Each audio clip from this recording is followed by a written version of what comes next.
یہ ہے جواب جو ہمارے موضوع سے مربوط ہے. امیر المومنین نے کیا کہا؟ امیر المومنین نے کہا کہ اس نے شعر میرے لیے لکھے تھے، تم شعر اور دیوان لکھ رہے ہو کہ دین کے لیے لکھ رہے ہو. یہ فرق ہے دونوں میں. تو فانوس کے لیے لکھ رہے ہو، تمہارے لکھنے میں اور ان کے لکھنے میں یہ فرق ہے. دیکھیں وہ یہ چیزیں اخلاص سے لکھیں. جب بھی کام آپ اخلاص کے ساتھ انجام دیں گے وہ پائے تکمیل تک پہنچے گا. ہو سکتا ہے شاید دیر میں پہنچے، لیکن پہنچے گا. اخلاص ضرور رنگ لاتا ہے، بس شرط ہے کہ انسان اخلاص ہونا چاہیے. تو دیکھیں کیا نصیحت کی پیغمبر اسلام، کس کو نصیحت کر رہے ہیں؟ امیر المومنین کو. کیا نصیحت کی؟ یا علی جب تم دیکھو لوگ کثرت عمل میں، لوگوں کو پاؤ کثرت عمل، جب لوگ مصروف ہو جائیں تو اخلاص کا نمونہ بن جاؤ. انسان اپنے آپ کو اخلاص کا نمونہ بن جائے. دیکھیں اخلاص سے کام انجام دے. ہو سکتا ہے مشکل ہو، پریکٹیکلی طور پہ بہت سے کام ہو سکتا ہے شاید مشکل ہو، لیکن اس کا فائدہ ہے. اخلاص کے 2 مثالیں میں نے آپ کے سامنے دی، کئی مثالیں اور بھی ہیں لیکن 2 مثالیں کافی ہیں. کہ دیکھیں اخلاص سے اگر کام ہوگا تو دونوں واقعات امیر المومنین کے ہیں اور دونوں چیزیں امیر المومنین سے مربوط ہیں. کہ وہاں پر بھی امیر المومنین نے کیا کہا کہ اس نے کہ علی کے لیے لکھے تھے امیر المومنین کے اخلاص میں. تو شاید جب لکھتا ہے اخلاص کے ساتھ ہوگا تو پہلے آل محمد سنیں گے پھر لوگ سنیں گے. اور یہاں پر بھی یہ کہ اخلاص کے ساتھ تھا تو امیر المومنین اسے اسی دنیا میں اجر اس کا تحفہ، یہ ہے اخلاص. اور آخری روایت کا ٹکڑا یہ ہے کہ پیغمبر کہتے ہیں یا علی جب تم دیکھو لوگوں کو کہ لوگ، یعنی لوگوں دیکھو کہ لوگ اللہ کی جو مخلوق ہے وہ آپس میں ایک دوسرے کے لیے قربت کے لیے بے چین ہو جائیں، یعنی آپس میں ایک دوسرے سے تعلقات کے لیے بے چین ہو جائیں. یا علی جب تم دیکھو لوگوں کو کہ لوگ آپس میں ایک دوسرے سے قربت کے لیے تعلقات کے لیے بے چین ہو جائیں تو تم اس وقت اللہ سے اپنا ارتباط پیدا کرو. یہ ہے چھٹی اور آخری چیز کیا ہے؟ یا علی جب تم دیکھو لوگوں کو، لوگ آپس میں ایک دوسرے سے قربت پیدا کرنے میں یا ایک دوسرے سے تعلقات پیدا کرنے میں بے چین ہو جائیں. ہوتا ہے نا کبھی فلاں سے تعلقات پیدا کرو، فلاں سے تعلقات پیدا کرو. کیوں کہ فلاں سے تعلقات پیدا کریں گے تو بہت فائدہ ہوگا، اس سے کام لیں گے، اس سے کام لیں گے. کہا جب ایک دوسرے سے جب دیکھو ایک دوسرے سے تعلقات کے لیے بے چین بے قرار ہو جائے تو تم اس وقت کیا کرو؟ اللہ سے اپنا تعلق پیدا کرو. یعنی اصل ارتباط انسان کا کیا ہے؟ کس سے ہونا چاہیے؟ اللہ سے ارتباط ہونا چاہیے. تو یہ 6 نصیحتیں تھیں پیغمبر اسلام کی امیر المومنین کو. اور آئیے پھر اس کے بعد آج کی ایک اور روایت.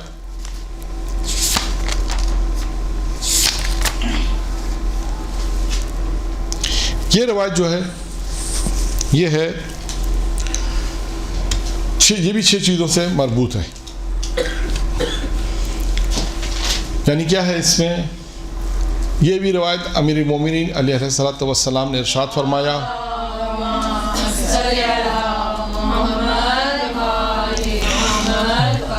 جو شخص 6 چیزوں کو اپنے اندر جمع کر لے، جو شخص 6 چیزوں کو اپنے اندر جمع کر لے تو جنت اس کی طلبگار ہوتی ہے اور دوزخ سے وہ آزاد ہو جائے گا. دوزخ سے بھاگے گا اور جنت اس کی طلبگار ہے. کیا کرے وہ؟ 6 چیزیں اپنے اندر اگر جمع کر لے تو کیا ہوگا؟ جنت کا حقدار نہیں، جنت اس کی طلبگار. فرق ہے دونوں میں. یعنی ابھی ایک روایت آئے گی، پہلے بھی ایک موضوع ہم نے توفیق ہوئی تھی پڑھنے کی، پہلے بھی ایک موضوع ہم نے پڑھا تھا وہ کون سے اعمال ہیں کہ جس کی بنا پر انسان جنت میں جاتا ہے. 14-15 عمل بیان کیے تھے، وہ کون سے عمل ہیں جس کی وجہ سے انسان جنت میں جاتا ہے. یہاں پر بھی ایک روایت ہو سکتا ہے آج بھی آئے گی ایک روایت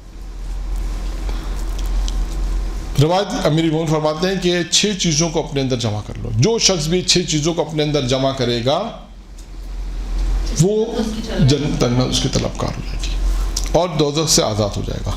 اب آئیے 6 چیزیں کیا ہیں؟ سب سے پہلی چیز کیا ہے؟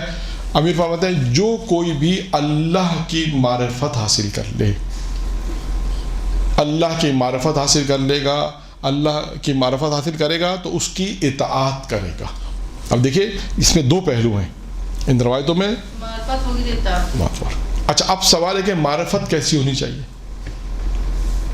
یعنی معرفت کسے کہتے ہیں؟ ایک سوال یہ بھی ہے نا آپ کیا دیکھیں یہاں پہ معرفت یعنی بعض اوقات معرفت ہوتی ہے انسان اللہ کو پہچان لے. جیسے بعض روایتوں میں ہے کہ جو ہے کہ توحید میں جو بحث آتی ہے کہ اگر اللہ کو انسان نے کسی طرح بھی پہچان لیا اللہ ہے, دلیل وجود خدا پہ اس کو دلیل مل جائے تو وہ اس کے لیے کافی ہے. چھوٹی بھی دلیل مل جائے تب بھی کفایت کرتی کہ ہاں اللہ کا وجود ہے, یعنی یہی معرفت اس کے لیے کافی ہے, اس کو اللہ کی اطاعت کرے. یعنی بہت سے ایسے لوگ ہیں جنہیں آج تک شاید ہو سکتا ہے جو اللہ کو نہیں مانتے, اس کی بہت سی وجوہات ہیں. اگر اللہ کی معرفت حاصل کر لے تو اس کی اطاعت کرے گا. اب یہ معرفت کی میں ایک مثال آپ کو دے دوں.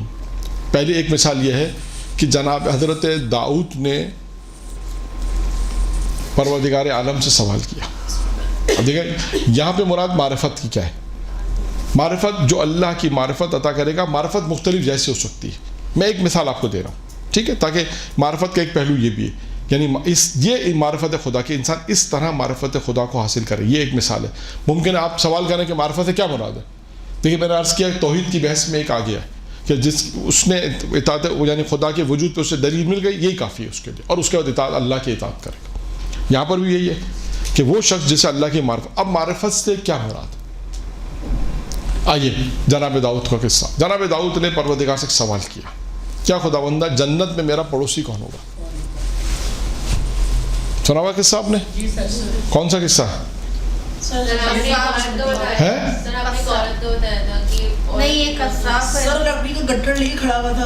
ہاں کس کس کو معلوم ہے تو پھر تکرار نہیں کروں. نہیں معلوم, اچھا پھر تو تکرار کر دیں, ٹھیک ہے. ایک ووٹ کی تو کوئی بات نہیں, اچھی اضافہ, ٹھیک ہے.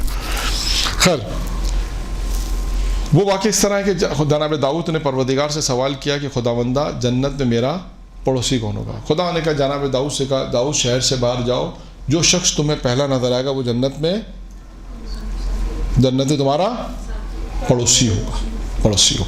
جناب داؤد نکلے شہر سے باہر, کیا دیکھا جناب متا, جناب یونس کے والد جناب متا ہیں. کیا دیکھا انہوں نے, دیکھا کہ لکڑیاں انہوں نے اپنے سر پہ رکھی ہوئی ہیں. پھر اس کے بعد انہوں نے دیکھا کہ گاہک آیا, انہوں نے لکڑیاں اس کو فروخت کیں. فروخت کرنے کے بعد جو رقم اسے ملی وہ واپس آ رہے تھے. تو جناب داؤد نے ان سے کہا کہ میں آپ کا مہمان بننا چاہتا ہوں. کیوں مہمان بننا چاہتے تھے؟ اس لیے کہ یہ دیکھنا چاہتے تھے ان کا کون سا ایسا عمل ہے جس کی وجہ سے یہ جنت میں میرے پڑوسی ہیں, ان کا کیا عمل ہے, کیسے پتہ چلے گا. تو لہٰذا انہوں نے کہا کہ میں آپ کا مہمان بننا چاہتا ہوں. آپ نبی خدا آئیے میرے گھر, اور لے کر آئے. اچھا جو رقم انہیں ملی تھی راستے میں انہوں نے گندم لیا اور گندم لے کے گئے.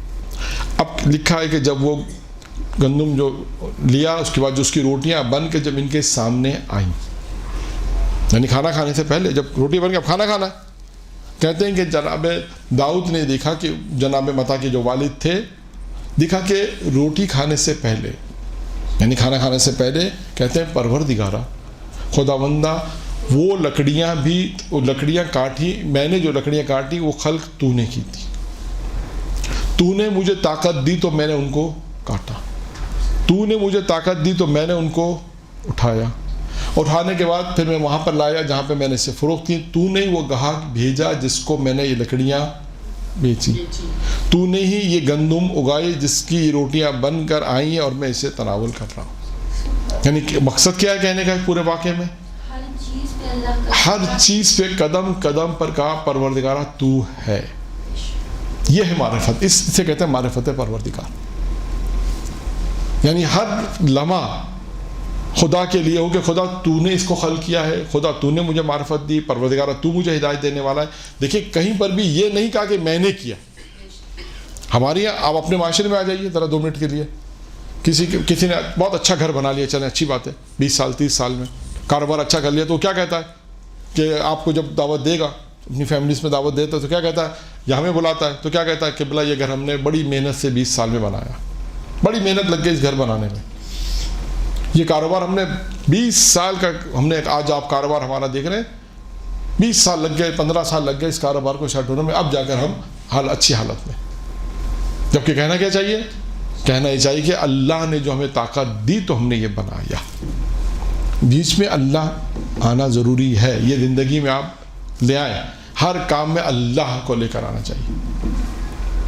اللہ نے ہمیں اس قابل کیا کہ ہم دوسروں کی ہدایت کر رہے ہیں. آپ مدرسے میں پڑھنے کے بعد جائیں تبلیغ کریں, کوئی بہت اچھا درس آپ نے دے دیا, تھوڑی سی اچھی واہ ہوگی تو آپ کہیں گے ارے بڑی محنت سے پڑھا ہم نے, اتنا آسان نہیں, ہم بہت محنت سے پڑھتے تھے, بہت درس لکھتے تھے جا کے. یہ نہیں, بلکہ آپ کہیں کہ اللہ نے ہمیں توفیق دی تو ہم نے کام کیا. یہ یاد رکھیں, چاہے تدریس میں ہو, چاہے مجلس پڑھنے میں, اچھی مجلس پڑھ لی, ہو سکتا ہے اچھی مجلس پڑھیں, اچھے واقعات پڑھ لیے, لوگ تعریف کریں گے, تعریف کرتے ہیں لوگ, تو اس وقت جب تعریف ہو تو خدا کا شکر ادا کریں, 2 رکعت نماز شکرانہ پڑھیں کہ خدا بندہ کا شکر کریں, پروردگارہ جو ہم نے پڑھا تو نے تو قبول کیا, انشاءاللہ لوگوں نے بھی اس کو پسند کیا, یہ خدا کا شکر ادا کریں, تعریف ہو. کیونکہ روایت میں ہے کہ جو تعریف اگر کسی کی ہوئی اور وہ خوش ہوا تو وہ ہلاک ہوا.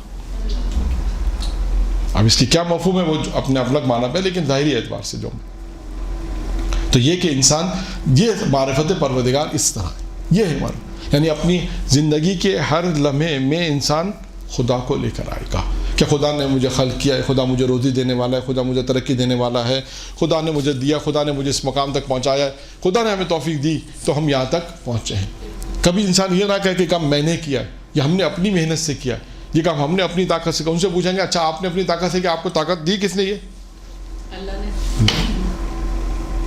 تو بات ساری کہاں پر جائے گی, اللہ تک جائے گی بس. تو یہ ہے معرفت کی ایک منزل, یہ ایک ہے کہ انسان معرفت پروردگار اسی طرح حاصل ہوتی ہے کہ انسان کہا نا میری جو اللہ کی معرفت حاصل کر لے گا اس کی اطاعت کرے گا, اور پھر اطاعت کے اپنے ہیں کہ معرفت, یہ معرفت کی منزل ہے, پھر اس کے بعد اطاعت کی منزل پر آئے گا کہ وہ اس کی اطاعت کرے گا کہ ہاں وہ خدا ہے کہ جس کو میں, یہ وہ خدا جس کی میں نے معرفت حاصل کیا, جو خدا جو کہتا ہے اطاعت کرے گا, نماز جو کہے گا وہ انسان دے گا.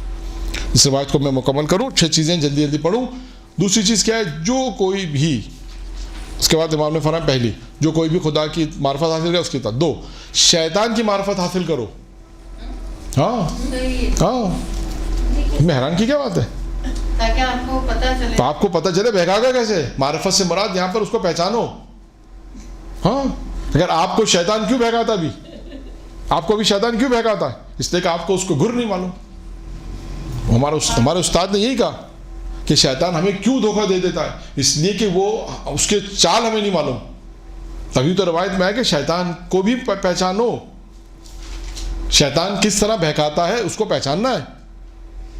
آپ میزان الحکمہ, کتاب کا نام ہے میزان الحکمہ, اس میں جو ہے جلد نمبر 5 یا 6 میں جائیں, وہ لفظ شین سے جو چیز ہے نا, جیسے حروف کتاب میں جائیں شیطان, آپ فہرست میں دیکھیں شیطان, پھر آپ اس کی روایتیں پڑھیں, آپ کو اس میں وہ ملے گا. خود شیطان نے جناب عیسیٰ سے گفتگو کی, جناب موسیٰ سے گفتگو کی, اور یہ ان کو بتایا کہ میں کیسے بہکاتا ہوں.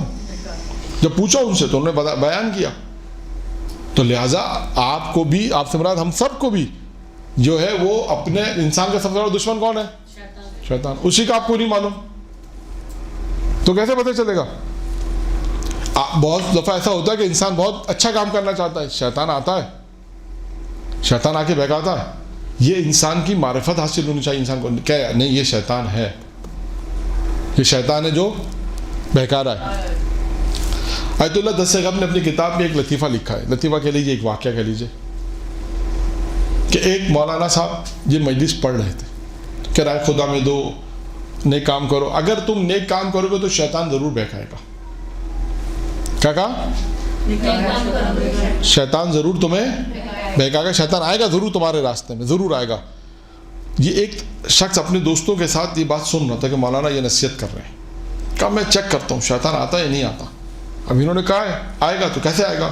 اپنے گھر آیا, اپنی بیوی سے کہا یہ رائے خدا میں دینا, یہ رائے خدا میں دینا, یہ رائے خدا میں دینا. تو اس کی بیوی نے کہا کہ سب کچھ آئے دیکھو تو ہمارا کیا ہوگا, چلو یہاں سے, کچھ بھی رائے خدا میں نہیں دینا. باہر آ گیا. اس کے دوستوں نے کہا کیا ہوا, شیطان کو دیکھا. تو کیا کہا اس نے کہا میں نے شیطان کو نہیں دیکھا, شیطان کی ماں کو ضرور دیکھا.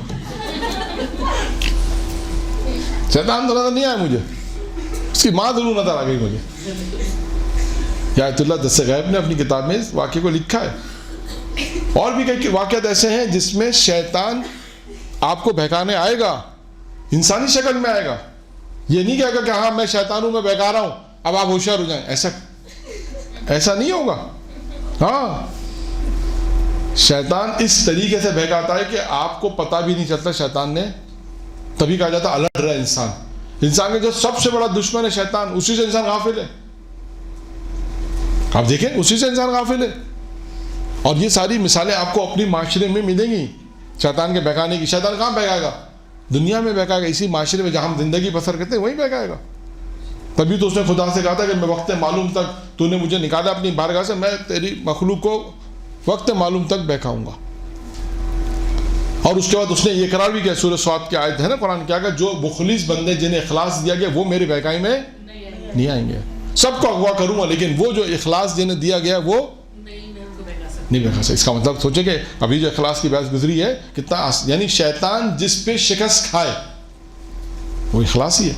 اس سے اندازہ کریں کہ شیطان چھوڑنے والا نہیں ہے, یعنی وہ اخلاص کے اوپر شکست کھا رہا ہے. اس کا مطلب وہ کام کتنا مشکل ہوگا, انسان کتنے لوگوں سے اپنے اس عمل کو بچائے گا کہ خالصتاً للہ اللہ کے لیے کرے. اب جیسے وہ بہلول, اس کا بہلول کا واقعہ ہے, ہارون رشید نے مسجد بنوائی, مشہور واقعہ ہے نا, ہارون نے مسجد بنوائی تو بہلول نے کیا کہا, سنا ہے نہیں سنا آپ نے؟ مسجد کا واقعہ مشہور ہے کہ جب مسجد بن رہی تھی تو بن گئی تو ہارون نے کہا, بہلول نے کہا بادشاہ سے, ہارون سے کہا بھائی اس پہ میرے نام کی تختی لگا دو.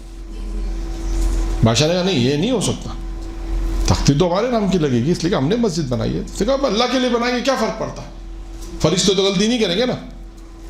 کہا نہیں تختی تو ہمارے نام کی لگے گی. تو کیا پھر انسان کا اخلاص, فرق کیا پڑتا. اب یہ سب پریکٹیکلی زندگی میں بہت سے ایسے کام ہیں. آپ نے مدرسہ بنایا, بہت اچھا بنایا, بہت سا کام کیا, اب کوئی ایسی چیز آ جائے, اللہ جانتا ہے کہ آپ نے, بہت اوقات ہوتا ہے انسان اس لیے نہیں دیتا کہ ہو سکتا ہے اس نظام کو خراب کر دے, بعض اوقات کسی اور وجہ سے. تو اخلاص بھی انسان کو چیک کرنا. اب دیکھیں یہاں پر کیا ہے, کون فرماتا, امیر فرماتا ہے شیطان کو پہچانو, شیطان کو پہچانو, اور جب اسے پہچان لیا تو پھر اس کی مخالفت کرو, وہاں اللہ کی معرفت حاصل کرو اور اس کی اطاعت کرو. یہاں پہ کیا کہا, جب شیطان کو پہچانو, اب خود سوچیں, مخالفت کرو. سب سے بڑا مسئلہ یہاں پر یہ کہ شیطان کو پہچانیں گے کیسے. یہ انسان کے اندر کوالٹی پیدا ہوتی ہے روایت پڑھ کے, ائمہ کی حدیث پڑھ کے, واقعات پڑھ کے.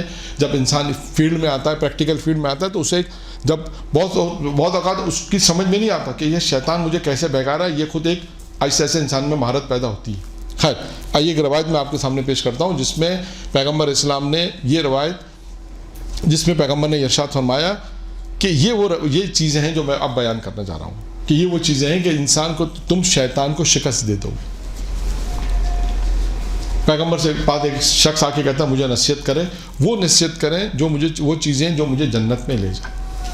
کیا کرے, وہ چیزیں جو مجھے جنت میں لے جائیں. یہ روایت میں نے اس والے درس میں بھی بیان کی تھی, آج سے شاید 1.5-2 سال پرانا درس تھا, اب نہیں معلوم آپ کا بیچ تھا, کون سا بیچ تھا, کہ جس میں وہ موضوع تھا کہ وہ کون سے اعمال ہیں جو انسان کو جنت میں پہنچاتے ہیں. یہ اس میں بھی یہ روایت ہے. اور یہاں پہ کیونکہ اس کو اس عنوان سے بیان کیا کہ اس میں پیغمبر نے کہا کہ شیطان پر تمہارا غلبہ ہو جائے گا, شیطان پہ تمہاری کامیابی حاصل ہوگی. تو موضوع ہمارا شیطان ہے, تو لہٰذا اس کو اس عنوان سے بھی ہم بیان کر سکتے ہیں کہ شیطان پہ اگر آپ کو کامیابی حاصل کرنی ہے, تسلط حاصل کرنا ہے, پھر انشاءاللہ موقع ملے گا. تو ایک اور روایت بھی جناب عیسیٰ کے زمانے کی, وہ 7 عمل ہے, کہ وہ کون سے 7 عمل ہیں, کہ خود جناب جب عیسیٰ نے اس خاتون سے پوچھا تھا, ایک پورا واقعہ ہے, اس میں جب خاتون نے وہ 7 عمل بیان کیے تو اس وقت بھی جناب عیسیٰ نے یہ کہا تھا کہ یہ 7 عمل وہ ہیں کہ جس کے اندر یہ 7 عمل ہوں گے, شیطان اسے نہیں کر سکتا, شیطان اس پہ اس کا شیطان پہ تسلط نہیں چلے گا. اب اس وقت ہمارا کیا کام ہے کہ ہم اپنے آپ کو ایسا رکھیں. اس کی مثال میں آپ کو دوں, خدا نہ خواستہ اگر آج کل اگر آگ لگنے سے محفوظ رکھنے کے لیے انسان اگر جو چیز پہنتا ہے, جس سے آگ, ہاں جو تو گولی لگنے کے لیے آگ کی بات ہو رہی ہے, آگ, اگر آگ لگنے کے لیے بہت سی چیزیں ایسی آتی ہیں, کچھ چیز پہنا جاتی ہے جس سے آگ انسان کی جسم پہ نہیں لگتی, سیف انسان. اسی طرح آپ کون سے ایسے عمل ہیں کہ جو شیطان کو بہکانے سے, کون سے ایسے عمل ہیں جس سے شیطان پہ ہم تسلط کے شیطان ہمیں نہیں بہکائے. نمبر 1, جب پیغمبر سے اس نے کہا اللہ کے رسول مجھے آپ یہ بیان کریں کہ وہ کون سے عمل ہے جو مجھے جنت میں پہنچا دیں, تو اس وقت اللہ کے رسول نے کہا نمبر 1, بھوکے کو کھانا کھلانا, پیاسے کو پانی پلانا. 2, نیکی کا حکم دینا, امر بالمعروف, نیکی کی طرف لوگوں کو ہدایت کرنا, نیکی کی دعوت دینا. 4 کیا ہے, برائی سے روکنا. پیغمبر نے کہا یہ 4 کام بہت مختصر بیان کی, بھوکے کو کھانا کھلانا, پیاسے کو پانی پلانا, نیکی کی طرف دعوت دینا اور برائی سے روکنا. پھر اللہ کے رسول نے کہا اگر ان 4 چیزوں کی طرف آپ نے ساتھ کہا تھا نہیں، وہ ساتھ والا تو ایک صرف ضمنی کہا تھا کہ وہ پھر کسی دن بیان کریں گے، وہ پھر کسی موقع پہ بیان کریں گے. وہ 7 کون سے عمل ہیں؟ وہ خاتون کی روایت ہے جناب عیسیٰ کے زمانے کی، کہ وہ کون سے 7 عمل ہیں کہ جس پر شیطان، اگر وہ اس کو جناب عیسیٰ نے کہا کہ وہ یہ 7 عمل ایسے ہیں جس پہ شیطان کا تسلط نہیں ہوگا. یہ 7 صفتیں اگر پیدا ہو جائیں اس میں، اب یہ روایت الگ ہے جس میں پیغمبر کے پاس شخص آ کے کہتا ہے اللہ کے رسول مجھے ایسے عمل بتائیں کہ میں جنت میں جاؤں. تو اللہ کے رسول نے کہا بھوکے کو کھانا کھلاؤ، پیاسے کو پانی پلاؤ، اور اچھائی کی دعوت دو، برائی سے رکو. اس کے بعد پیغمبر نے کہا اگر ان چیزوں کی توان نہیں رکھتے، یعنی قدرت نہیں رکھتے ان کام کی، تو کہا کہ اپنی زبان کو کنٹرول رکھو، سوائے نیکی اور خیر کے کچھ بھی اس سے صادر نہیں ہونا چاہیے. کہ اگر ان 4 چیزوں کی توان نہیں رکھتے تو یہ اپنی زبان کو کنٹرول کرو، اپنی زبان کو قابو میں لاؤ، اور زبان کو قابو میں لاؤ، اور سوائے اچھائی اور خیر کے اس سے کچھ چیز نکلنی نہیں چاہیے. پھر پیغمبر نے کہا کہ یہ 5 چیزیں، یعنی یہ وہ چیزیں ہیں کہ جو تمہیں میں نے بیان کی ہیں، تو تم شیطان اسی صورت میں تم شیطان پر کامیابی حاصل کر سکتے ہو. یہ 5 چیزیں بیان کی جس پر انسان شیطان پہ تسلط حاصل کر سکتا ہے. ٹھیک ہے، کتنی چیزیں بیان ہو گئیں؟ نہیں، یہ تو 4-5 چیزیں ہے نا. ٹائم تو ہے نا، کتنا؟ 10 منٹ. تو 10 منٹ میں ہو جائے گی انشاءاللہ. ہاں، مجھے بھی روایت مکمل کرنی ہے انشاءاللہ. تیسری چیز، جب حق کی معرفت حاصل کرو، حق کی معرفت حاصل کرو. جب معرفت حاصل ہو جائے اسے پہچان لو، اسے اپنا لو، اس کی پیروی کرو. حق کو پہچانو، یعنی یہاں پر کیا ہے؟ حق کی تلاش. جب تمہیں حق کی تلاش کرو، حق کو پہچانو حق کیا ہے، اور جب حق مل جائے تو پھر کیا کرو؟ اس کی پیروی کرو، اسے اپنا لو. اب دیکھیں خود یہ ایک موضوع کہ حق کیا ہے، اور اس میں بہت ساری چیزیں، لیکن میں صرف روایت کو مکمل کر رہا ہوں. تیسری چیز کیا ہو گئی؟ حق. ہاں، یعنی حق کی تلاش، جستجو، یعنی حق کو تلاش کرو، جستجو کرو، حق کی معرفت حاصل کرو، حق کو پہچانو، اور جب حق مل جائے، حق کی پہچان ہو جائے کہ ہاں یہ حق ہے، تو پھر اس کی پیروی کرو، اسے قبول کر لو، اپنا لو. یہ ہے کہ حق انسان کہتا ہے نا حق کی تلاش میں رہے، حق کو پہچانے. بعض کتنے ایسے لوگ ہیں جو ابھی حق اور باطن کو نہیں سمجھ پاتے. خود آپ ائمہ علیہ السلام کی مثال میں دیکھیں، امام معصوم سامنے ہے، حق موجود ہے، لیکن امام کو نہیں پہچانا. خود امیر مومن کے واقعات ہیں، دیگر ائمہ کے واقعات ہیں. پھر اس کا چوتھی چیز کیا کہی؟ باطن کو پہچانو. باطن کی بھی تمہیں معرفت ہونی چاہیے. باطل حق کے مقابلے میں کیا آتا؟ باطل کو پہچانو. جب پہچان لیا کہ یہ باطل ہے، یہ حق پر نہیں ہے، تو اس سے پرہیز کرو. دیکھیں یہ وہ چیزیں ہیں جو امیر المومنین فرماتے ہیں کہ وہ چیزیں ہیں کہ انسان کے اندر اگر صلاحیت پیدا ہو جائے، یہ چیزیں آ جائیں، تو جنت طلبگار ہے. جنت یہ کہتی ہے کہ یہ شخص میرے اندر آئے، میں اس ایسے شخص کی طلبگار ہوں کہ جس میں یہ چیزیں پائی جائیں. نمبر 4 کیا ہے؟ باطل کو پہچانو. یعنی اس کی معرفت کا لفظ تو سب جگہ آ سکتا ہے. پہچانو، یہی معرفت حاصل کرو، تاکہ جب تمہیں اچھا باطل پتہ چل گیا یہ باطل ہے، تو پھر کیا کرنا ہے؟ اس سے پرہیز کرو، اس سے دوری اختیار کرو. حق مل جائے تو اس کی پیروی کرنی ہے. حق کی تلاش کرو، جستجو کرو حق کی. جب حق مل جائے تو اس کی پیروی کرو، اسے حاصل کر لو. باطل کو بھی پہچانو، جب باطل پتہ چل جائے کہ یہ باطل ہے تو اس سے اپنے آپ کو پرہیز کرو، دوری کنارہ اختیار کرو، دوری اختیار کرو، پرہیز کرو. اور 5ویں چیز کیا ہے؟ دنیا کو پہچانو. دنیا کو پہچانو، اس کی بھی معرفت حاصل کرو. کیوں اس کی معرفت حاصل کرنی ہے؟ جب اس کی پتہ چل جائے یہ دنیا ہے اور یہ اس کی معرفت حاصل ہو جائے، تو پھر کیا کرنا ہے؟ اس سے دوری اختیار کرنی ہے. اس سے بھی دوری اختیار کرنی ہے. ابھی دیکھیں پچھلی گفتگو میں دنیا کے متعلق گفتگو آ گئی تھی، دنیا کے متعلق باتیں آ گئی تھی. دنیا کو بھی پہچانو، اس کی بھی معرفت حاصل کرو. دیکھیں ہر چیز کی معرفت میں آ رہا ہے. کیوں؟ جب تک ہمیں، جیسے اللہ کی معرفت، اس کے دوسرے اللہ کے مقابل میں کون ہے؟ شیطان. تو اس کو بھی پتہ ہونا چاہیے. جب اسی کا ہمیں نہیں معلوم، وہ ہمیں بہکایا جا رہا. ہم نماز تو پڑھ رہے ہیں، وہ دوسری طرف فعل حرام بھی انجام دے رہے ہیں. تو اس کا مطلب ہم نے ابھی تک اپنے دشمن کو نہیں پہچانا. ہم نے اللہ کو تو پہچان لیا، اللہ کی عبادت بھی کر رہے ہیں، کہتے ہیں خدا تیرے علاوہ کوئی شریک نہیں ہے، رسول کے علاوہ رسول کی رسالت کو مانتے ہیں، علی کی ولایت کو بھی مان رہے ہیں. لیکن اگر گناہ کر رہے ہیں اس کا مطلب ابھی تو ہم نے شیطان کو نہیں پہچانا. اگر اس کو پہچان لیتے تو اس کی مخالفت کریں. اس کی مخالفت نہ ہونا اس بات کی دلیل ہے کہ ہم نے ابھی تک اس کو نہیں پہچانا. ابھی ہم گناہوں میں اگر ہیں اس کا مطلب ابھی شیطان ہمارے ساتھ ساتھ چل رہا ہے. دیکھیں شیطان, ایک جملہ درمیان میں بیان کر دوں, جناب زکریا کا غالباً واقعہ ہے. جناب زکریا کے پاس جب شیطان آیا اور گفتگو ہوئی تو ایک سوال جناب نبی خدا نے ایک سوال پوچھا, شیطان سے سوال پوچھا کہ میرا کون سا ایسا عمل ہے جو تجھے خوش کرتا ہے. یعنی کون پوچھ رہا ہے؟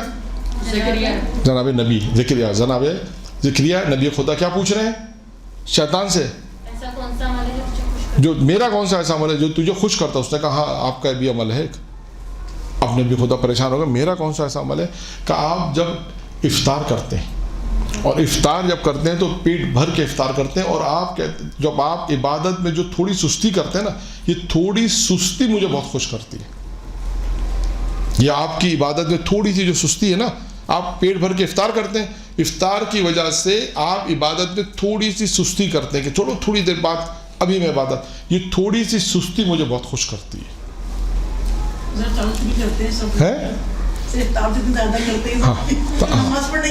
نمت نہیں ہوتی, تبھی کبھی کہا جاتا ہے کہ نماز اذان ہو جائے تو پڑھ لے, اس کے بعد افطار کر لے. خیر بہرحال اس کے اپنے وہ ہے. اب جناب زکریا کو تعجب تو ہوا کہ میرا یہ عمل, تو اس کے بعد جناب زکریا نے ایک عہد کیا, کھانا تو کھاؤں گا ہاں, کہا آج کے بعد سے زکریا یہ عہد کرتا ہے کہ میں پیٹ بھر کے کھانا کھاؤں. شیطان کہتا ہے میں بھی ایک بات کا عہد کرتا ہوں. تو اس سے پوچھا کہ تو کیا عہد کرتا ہے؟ اس نے کہا میں اس بات کا عہد کرتا ہوں صحیح بات کسی کو نہیں بتاؤں گا, آج سے صحیح بات کسی کو نہیں بتاؤں گا. تو خیر بات کہاں تک پہنچی؟ دنیا. 5 چیزیں ہو گئی. دوسری چیز ہم یہاں سے چل رہے تھے, پہلی خدا کی معرفت, دوسرا شیطان, تیسرا کیا تھا حق کی معرفت حاصل کرو, چوتھا باطل کو پہچانو تو اس سے پرہیز کرو, چھٹا ہاں دنیا کی معرفت, دنیا کو پہچانو. جب دنیا کو پہچان لو کہ یہ دنیا یعنی دھوکہ دینے والی ہے, جب یہ پہچان, دنیا کا پہچاننے سے کیا مراد ہے کہ یہ دھوکہ دینے والی ہے. یعنی انسان کو یہ بھی پتہ ہونا چاہیے. جیسے ہم اپنی زندگی میں ایک مثال دوں, آپ کو نہیں کہتے اپنے دوست کی پہچان نہ کرو, بڑے بزرگ کہتے ہیں نا کہ بھائی آپ کس کے ساتھ اٹھ رہے بیٹھے ہیں, آپ کو اپنے دوست کی پہچان ہونی چاہیے. اسی طرح کہتے ہیں اپنے دشمن کی بھی پہچان رکھو, کون خدا نہ خاصہ تمہیں نقصان پہنچا سکتا. اسی طرح یہاں پر بھی ہے کہ دنیا کی پہچان, دنیا کی معرفت سے کیا مراد ہے؟ دنیا کی پہچانو اس کو, یہ تمہیں دھوکہ دینے والی ہے. ایسا تو نہیں ہم دنیا میں آرام سے اس کے ساتھ جو دنیا کر رہی ہے ہم بھی کر رہے ہیں جیسے لوگ کر رہے ہیں. اب دنیا سے مراد دنیا کیسے دھوکہ دے گی؟ دنیا تو آپ کو آگے دھوکہ نہیں دے گی. یعنی دنیا سے مراد یہ لوگ, یہ معاشرہ, یہ سماج, یہ ساری چیزیں, یہ مال دولت شہرت, یہ کیسے آپ کو دھوکہ, یہ دھوکہ دے گی. یہ دنیا سے مراد یہ ساری چیزیں جو آپ کو دھوکے میں لے کر آئے گی. تو کہا اس کو پہچانو, اس کی معرفت حاصل کرو. پھر فرماتے ہیں یہ دنیا کو پہچان لو. جب دنیا کو پہچان لو, اس کی معرفت حاصل کرو, جب پتہ چل جائے کہ ہاں یہ دنیا ہے, اب ہم نے سمجھ لیا کہ دنیا ہے, تو پھر کیا کرو, اس سے دوری اختیار کرو. ایسا نہ ہو کہ ہم جو دنیا کے اندر رہ تو رہیں, اس کی بھی شہرت میں, اس کی جو خوبصورت چیزیں ہیں جو دنیا کے اندر جو کہا جاتا ہے, جو سبھی امیر پیغمبر اسلام نے دیکھے نا, کہا نا امیر ملک کی دنیا کی زیب و زینت میں مت پڑو علی. جب تم دیکھو لوگ دنیا کی زیب و زینت مشغول ہو جائیں, تم آخرت کی زیب و زینت میں لگ جاؤ. اسی طرح یہاں پر دنیا کو پہچانو.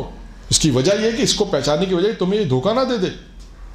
آج ہماری وجہ یہی ہے گناہ کرنے کی. خدا سے دعا کرے پروردگارہ ہم سب کو گناہوں سے محفوظ رکھے. لیکن وجہ یہ کہ انسان سے جو غلطیاں ہوتی ہیں, سرزد ہوتی ہے, اس کی وجہ کہ ہم اس دنیا کو نہیں پہچانتے, شیطان کو نہیں پہچانتے. وہ آ کے ہمیں دھوکہ دے دیتا ہے, وہ آ کے ہمیں بہکا دیتا ہے. دنیا کو بھی نہیں پہچانتے, جس کی وجہ سے ہم اس کے دھوکے میں آ جاتے ہیں. اور آخری چیز کیا ہے؟ آخری چیز ہے آخرت کی معرفت حاصل کرو. دنیا کے مقابل میں کیا ہے؟ آخرت کی معرفت حاصل کرو اور اسے پہچانو. اور جب اسے پہچان لیا کہ یہ آخرت ہے, تو اس کی جستجو میں لگ جاؤ, اس کی تلاش میں لگ جاؤ. پھر آخرت کو تلاش کرو. دیکھو آخرت میں کیا ملنے والا ہے, دیکھو آخرت کیا ہے.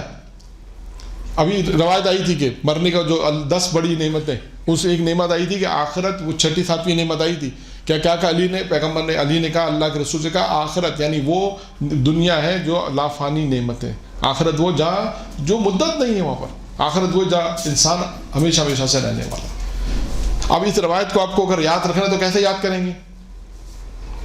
اللہ سے شیطان، اللہ سے شیطان، اکثر اللہ کے اپوزٹ میں جو ہے وہ آ رہا ہے شیطان، ہاں کے اپوزٹ میں آ رہا ہے باطل، اور دنیا کے بہت یہ ایک موضوع ہے کہ مجلس اور درس کیسے یاد رکھتے ہیں، یہ اس کا ایک طریقہ کار تھا.